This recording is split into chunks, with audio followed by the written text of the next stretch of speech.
मी साहेबराव गंगाराम जाधव ढेकळे, मुक्काम पोस्ट सांगोला, जिल्हा सोलापूर. मी आज माझ्या मुलगा व्यसनाधीन झाला. इथं त्याला ठेवलेलं होतं. आज जवळजवळ 50 दिवस झालं. इथलं सगळं कार्य बघून मी प्रभावित झालो.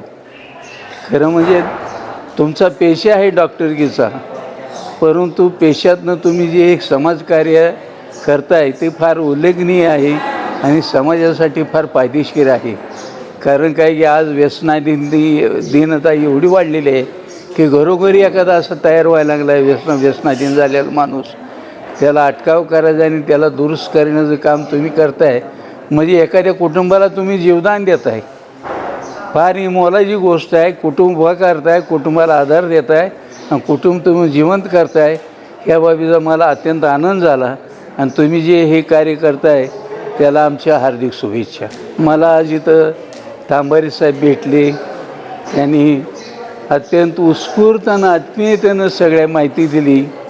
काय पथ्य असतात ते सांगितलं, हे नेम काय आहे ते सांगितलं, कसं पुढं हे तुम्ही ह्या व्यसनातून मुक्त होणार आहात ते आमच्या मुलाला सांगितलं आणि ते अत्यंत प्रभावित आहे. त्यांनी दिलेली ह्या गाईडलाईन्स फारच उपयोगात आहेत आणि मला याच्याबाबत खूप आनंद झाला.